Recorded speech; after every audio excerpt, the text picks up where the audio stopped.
Je m'appelle Daniel Barrois et donc j'anime au sein de la Nikon School deux formations. Une formation qui s'appelle Comment filmer avec un réflexe numérique et une autre formation qui s'appelle donc Photoshop, retouche beauté.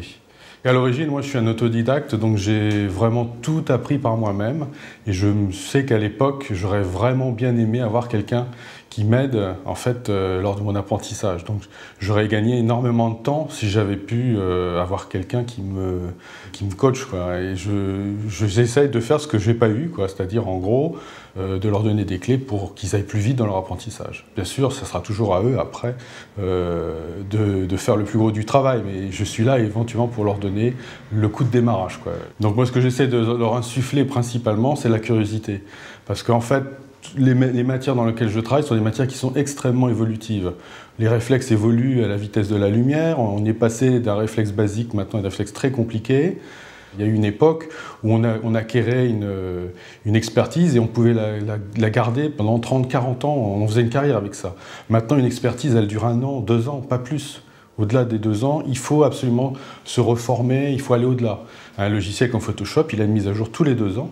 Et donc tous les 2 ans, il faut se remettre en cause et aller voir de nouveau ce qui s'est fait.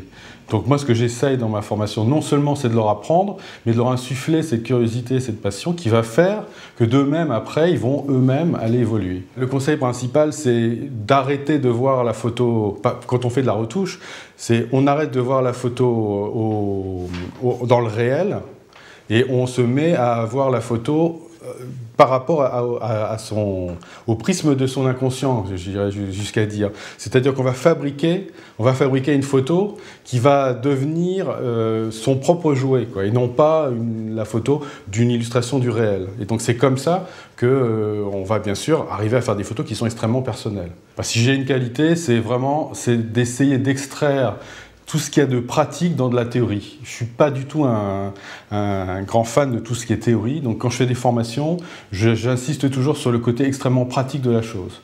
J'explique en 10 minutes qu'est-ce que c'est que va être un capteur, et après je vais passer la journée à expliquer comment on utilise le capteur. Ce qui m'intéresse, c'est ça. Donc si je dois avoir une qualité, c'est celle-là, c'est de ne pas se noyer dans la théorie et de ne faire que de la pratique.